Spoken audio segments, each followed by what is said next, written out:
Salam jumpa, Assalamualaikum warahmatullahi wabarakatuh. Apakah itu analisis dan desain sistem? Video ini merupakan seri video dari mata kuliah analisis dan desain sistem bagian pertama. Nama saya Gunggu, selamat datang di channel Gunggu Learning. Perusahaan dapat memperoleh sistem informasi dengan cara mengembangkannya. Ada dua pendekatan utama untuk mengembangkan sistem informasi, yaitu pertama adalah dengan membangun sistem informasi, dan kedua adalah dengan membeli sistem informasi. Perbedaan antara kedua pendekatan ini dapat ditonton secara detail di tautan video yang ada di atas ini. Sedangkan pada video ini, saya akan menjelaskan secara lebih detail mengenai pendekatan untuk membangun sistem informasi. Pada video kali ini saya akan fokus pada metodologi SDLC atau siklus pengembangan sistem. Metodologi siklus pengembangan sistem memiliki 3 tahapan utama. Yang pertama, ini adalah tahapan inisiasi, dilanjutkan dengan tahapan konstruksi, dan yang terakhir itu adalah tahapan implementasi. 3 tahapan utama ini dapat dipisah menjadi beberapa tahapan yang lebih mendetil. Saya mengacu kepada buku Systems Analysis and Design yang memisahkan ketiga tahapan utama ini menjadi 7 tahapan yang lebih mendetil. Tahapan inisiasi dipecah menjadi 3 tahapan yang lebih detail. Yang pertama adalah tahapan identifikasi masalah, kesempatan, dan tujuan dari pengembangan sistem. Sedangkan yang kedua adalah tahapan analisis kebutuhan informasi dari pengguna. Dan yang ketiga adalah tahapan analisis kebutuhan sistem informasi. Untuk tahapan konstruksi juga dipecah menjadi 3 tahapan yang lebih detail. Tahapan yang pertama adalah tahapan desain atau rancangan atas sistem informasi yang telah direkomendasikan. Sedangkan yang kedua adalah tahapan pengembangan atau programming dari sistem informasi yang tadi sudah didesain. Dan yang terakhir adalah tahapan di mana sistem informasi yang sudah didesain, yang sudah dikembangkan, itu diuji coba dan dipelihara supaya menjadi lebih bagus dan sempurna. Sedangkan untuk tahapan implementasi tidak lagi dipecah menjadi tahapan yang lebih detail, akan tetapi ditambahkan, yaitu tahapan implementasi dan evaluasi. Ketujuh tahapan ini biasanya prosesnya dilaksanakan secara berurutan dan sistematis. Di dalam siklus pengembangan sistem terdapat 2 pendekatan dalam pelaksanaannya. Yang pertama adalah pendekatan air terjun atau waterfall, dan yang kedua adalah pendekatan spiral. Nah, untuk lebih jelasnya silakan dilihat pendekatan waterfall kira-kira seperti ini.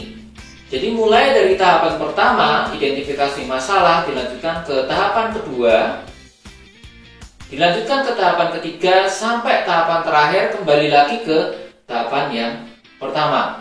Seperti air terjun yang turun terus sampai ke bawah. Sedangkan yang spiral itu tahapan ini bisa berputar-putar, sehingga misalnya dari tahapan pertama identifikasi masalah dilanjutkan ke analisis kebutuhan informasi pengguna. Dari sini apabila masih ditemukan adanya permasalahan, dia akan kembali lagi ke tahapan identifikasi permasalahan, dan seterusnya bergerak melingkar seperti ibaratnya sebuah spiral. Sekarang kita coba melihat ke masing-masing tahapan satu persatu dan coba kita jelaskan. Yang pertama tadi ada tahapan identifikasi masalah, kesempatan, dan tujuan. Yang dimaksud dengan identifikasi masalah adalah bahwa di sini kita akan mencoba melakukan analisis, melihat ke sistem yang saat ini sedang berjalan dalam perusahaan atau proses bisnis yang saat ini dilaksanakan oleh perusahaan. Apakah ada permasalahan di dalam proses bisnis atau sistem yang saat ini berjalan? Ketika ada permasalahan, maka masalah ini harus diselesaikan.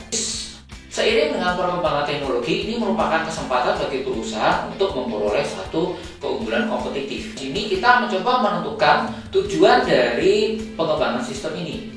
Yang pastinya tujuannya berkaitan dengan memecahkan masalah tadi yang telah diidentifikasi atau menggapai kesempatan dalam mencapai keunggulan kompetitif.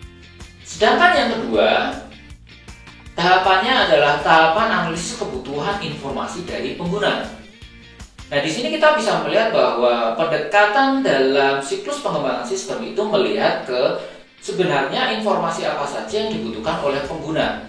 Sebagai contoh, antara pengguna manajer level atas dan pengguna manajer operasional pasti akan memerlukan informasi yang berbeda. Level atas mungkin memerlukan informasi yang sifatnya agregat dan lebih strategik, sedangkan manajemen level operasional memerlukan informasi yang sifatnya lebih operasional dan lebih mendetil. Tahapan ketiga adalah analisis kebutuhan sistem informasi. Nah, di sini biasanya kita perlu melakukan feasibility analysis untuk memahami kebutuhan teknis, kebutuhan operasional apa saja yang diperlukan agar nanti sistem informasi yang kita rencanakan untuk dibangun itu dapat berjalan dengan lancar. Sehingga infrastruktur TI apa saja, mulai dari hardware apa, software apa yang perlu diinvestasikan agar nanti sistem informasinya dapat dilaksanakan. Tahapan yang keempat adalah tahapan desain sistem. Kita bisa membagi menjadi dua tahapan yang lebih rinci. Yang pertama adalah tahapan desain logical. Setelah rancangan logical selesai, maka kita lanjutkan dengan desain physical. Sebagai contoh misalnya, proses logical dalam jual beli, misalnya kita ke supermarket, kita akan ke kasir untuk melakukan check out barang. Proses fisikalnya, check out barang diwakili dengan scan barcode.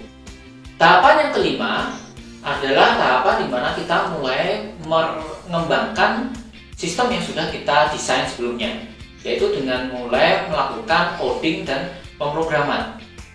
Nah, tahapan ini biasanya bisa dibantu dengan menggunakan CASE atau Computer Aided Software Engineering untuk mempercepat dan mempermudah dalam pengembangan sistem. Kemudian tahapan keenam merupakan tahapan di mana kita bisa menguji coba dan memelihara sistem yang sudah kita bangun sebelumnya. Kita juga mulai mengkonversi sistem yang lama menjadi sistem yang baru. Biasanya ada 4 pendekatan. Yang pertama adalah pendekatan secara langsung atau biasa disebut Big Bang. Secara langsung membuang atau menguninstall sistem yang lama dan menggantinya dengan sistem yang baru. Pendekatan ini sangat mudah tapi resikonya yang paling tinggi. Kemudian pendekatan yang kedua itu adalah pendekatan secara paralel. Sistem yang lama masih tetap berjalan, kemudian ditumpuk dengan sistem yang baru, hingga sistem yang baru dapat dioperasionalkan dengan baik, kemudian sistem yang lama baru di-uninstall. Pendekatan ini lebih aman daripada yang pertama, akan tetapi membuat pekerjaan para pengguna sistem menjadi 2 kali lebih panjang. Sedangkan yang ketiga adalah pendekatan pilot. Kita bisa mencoba mengimplementasikan sistem yang sudah kita bangun tadi pada satu bagian dari perusahaan, misalnya bagian sumber daya manusia. Kalau itu sukses, maka kita bisa langsung sekaligus menerapkan di satu perusahaan tersebut. Sedangkan yang terakhir itu adalah pendekatan bertahap. Hampir mirip dengan pilot tadi, akan tetapi tahapannya dilakukan satu per satu. Jadi misalnya sumber daya manusia, kalau ini sukses, maka diterapkan di bagian akuntansi. Kalau ini sukses, terapkan lagi di bagian penjualan dan pemasaran. Kalau itu sukses, dan seterusnya sampai nanti dapat diimplementasikan di dalam suatu perusahaan. Kemudian yang terakhir, yaitu tahapan ketujuh adalah tahapan di mana kita mulai mengimplementasikan sistem yang sudah sukses diuji coba tadi. Implementasi tersebut harus diawasi dan kemudian dievaluasi. Dan apabila masih ditemukan adanya kekurangan atau permasalahan, maka kita kembali lagi ke tahapan yang pertama, yaitu identifikasi permasalahan, kesempatan, dan tujuan. Demikian yang bisa saya sampaikan. Terima kasih atas perhatiannya. Sampai jumpa di lain kesempatan. Jangan lupa subscribe di channel ini. Assalamualaikum warahmatullahi wabarakatuh.